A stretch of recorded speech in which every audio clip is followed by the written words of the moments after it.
बिहार के जितने भी भ्रष्ट अधिकारी होते हैं या फिर जितने भी भ्रष्ट सरकारी नौकर होते हैं उन्हें भागलपुर यूनिवर्सिटी में डिप्लॉय कर दिया जाता है। पिछले 7 महीना से भागलपुर यूनिवर्सिटी में ऑनलाइन एजेंसी नहीं है, लेकिन यहाँ के वीसी कुलपति को नेपोटिज्म खेलना है। आश्वासन तो इन्होंने बड़े बड़े दिया, लेकिन काम एक भी पूरा नहीं हुआ। आइए इस नेपोटिज्म का आज काला चिट्ठा खोलने वाले हैं इस वीडियो में। जो वीसी हैं जवाहरलाल, इनका आज बहुत ज़्यादा काला चिट्ठा इस वीडियो में खोलने वाले हैं, तो वीडियो में अंत तक बने रहिएगा और देखिएगा वर्तमान में जो वीसी है इन किस ओहदे पे हैं और कौन सी अहर्ताएँ प्राप्त कर रहे हैं। तो चलिए वीडियो को शुरू करते हैं, लेकिन इससे पहले इस यूनिवर्सिटी से संबंधित कोई भी जानकारी, कोई भी संबंधित न्यूज़ आपको चाहिए तो इस चैनल को अवश्य सब्सक्राइब कर लें।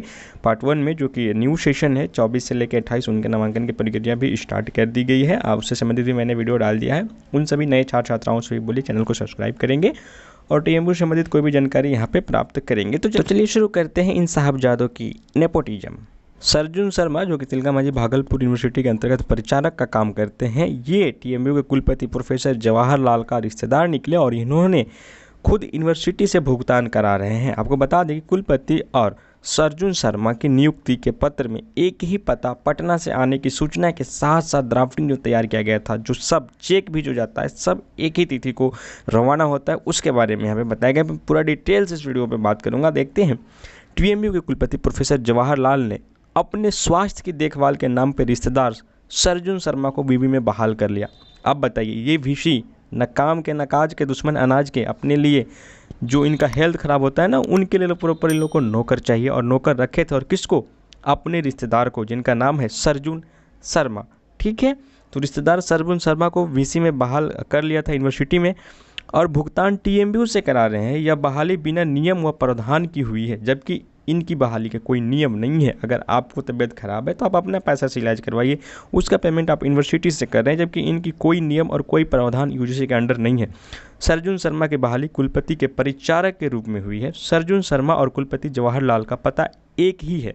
इसकी अधिसूचना में लिखा गया है कि सर्जुन शर्मा पिता मुसाफिर शर्मा सीओ हैं, जवाहरलाल हाउस से नंबर 5 रोड नंबर 5 ईगेन गैस गोदाम के सामने, राजीव नगर, केसरी नगर, पटना। यही पता प्रोफेसर लाल के कुलपति के पद पर हुई नियुक्ति को लेकर राजभवन की ओर से किए गए पत्राचार में है। यानी कि जो एड्रेस कुलपति का है सेम टू सेम वही एड्रेस सर्जुन शर्मा का भी है। यानी उन्होंने अपने देखभाल के लिए परिचारक के रूप में अपने रिश्तेदार को ही नियुक्ति करा दिया और उसका जो पेमेंट हो रहा है वो यूनिवर्सिटी के द्वारा करा गए हैं। इससे ही नेपोटिज्म कहा जाता है कि बिना योग्यता, बिना बेसिस पे बस अपने अधिकार, अपने पावर से अपने ही सगे संबंधियों को पावर में ले लेना या फिर जॉब दे देना ही नेपोटिज्म कहलाता है। अधिसूचना में बड़ी चालाकी से बहाली या नियुक्ति शब्द का प्रयोग नहीं किया गया है। लिखा गया है कि परिचारक के रूप में रहने कार्य करने का आदेश दिया जाता है। सर्जुन शर्मा टीएमयू के कर्मी नहीं है तो आदेश कैसे? अधिसूचना में कहीं जिक्र नहीं किया गया है कि सर्जुन शर्मा को किस आधार पर रखा गया है, नियमित संविदा या फिर आउटसोर्सिंग पर। सूत्रों ने बताया कि सर्जुन शर्मा महीने 1.5 महीने में कभी वीसी के सरकारी आवेश पे आते हैं और 10,000 का चेक लेकर चले जाते हैं। चेक पहले से तैयार किया हुआ रहता है, यानी जो 10,000 रुपया प्रति माह उन्हें चेक दिया जाता है वो वीसी आवेश से दे दिया जाता है, जबकि वो कभी कभार वीसी के सरकारी आवेश पे आते हैं, हमेशा आते भी नहीं है। अगर नियुक्ति पत्र का बात करें तो कुछ धुंधला दिखाई दे रहा होगा, बट ये दोनों नियुक्ति पत्र है जहाँ पे दोनों का एड्रेस सेम मिल रहा है। लेकिन जो सर्जुन शर्मा का बहाली किया गया है वहाँ पे नियुक्ति नहीं लिखा गया है, नहीं कोई बहाली शब्द का प्रयोग किया गया है। इसीलिए यह कंफर्म नहीं हो पा रहा है कि वे परमानेंट है या फिर कुछ दिनों के लिए उन्हें रखा गया है। ये बहुत चालाकी से उनकी नियुक्ति कराई गई है वीसी प्रोफेसर जवाहरलाल के द्वारा। इस मामले में जब जांच किया गया तो सिंडिकेट ने लिया था निर्णय। पूर्व रजिस्ट्रार सर्जुन शर्मा को परिचारक के रूप में रखने को लेकर पूर्व रजिस्ट्रार डॉक्टर गिरिजेश नंदन कुमार ने 23 नवंबर 2022 को अधिसूचना जारी की थी। इसमें उन्होंने लिखा है कि कुलपति महोदय की गंभीर अवस्था को देखते हुए समिति द्वारा लिए गए निर्णय के आलोक में, पर यह कौन सी समिति थी इसका भी जिक्र नहीं किया गया है। मतलब कुछ भी यूनिवर्सिटी का एक रूल होता है, अगर वीसी की हालत ख़राब थी तो पहले तो उन्हें इस्तीफा देकर चल जाना चाहिए यार, दूसरा वीसी आएंगे, क्या ज़रूरी है बुढ़ापे में टांग अड़ाना, इतना सारा काम करना। बहुत सारा काम पड़ा हुआ है यूनिवर्सिटी के अलग अलग कॉलेजों में, स्थिति बहुत ख़राब है, जाके आराम से रेस्ट करो भाई। यहाँ पे ये भी जिक्र नहीं किया गया है कि किस समिति के द्वारा यह निर्णय लिया गया था कि हाँ सर्जुन शर्मा को वीसी के देखरेख में निरीक्षक के लिए परिचारक के रूप में रखा जाएगा। इसका जिक्र नहीं किया गया है। जब इस बारे में उनसे पूछा गया तो उन्होंने ठीकरा सिंडिकेट पे फोड़ डाला, कहा सिंडिकेट ने ही निर्णय लिया था। सिंडिकेट में मामला आया था, विरोध भी हुआ था इस बारे में। मामले में टीएमबीयू के सिंडिकेट सदस्य doctor MLC doctor Sanjeev Kumar Singh ने कहा कि सर्जुन शर्मा को रखने का मामला सिंडिकेट में आया था, हम लोगों ने विरोध किया था कि ऐसा प्रावधान नहीं है।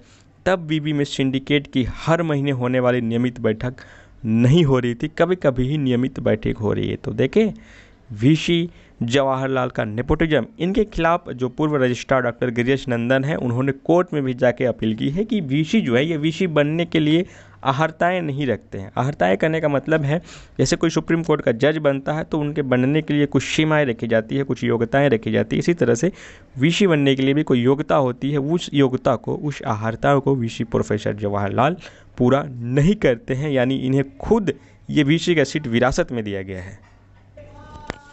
ये दैनिक भास्कर का रिपोर्ट है कि टीएमबीयू के पूर्व कुलपति डॉक्टर गिरिजेश नंदन कुमार कुलपति प्रोफेसर जवाहरलाल के खिलाफ कोर्ट गए हैं। उन्होंने डॉक्टर जवाहरलाल के कुलपति के पद की अहर्ता पर ही सवाल उठाया है।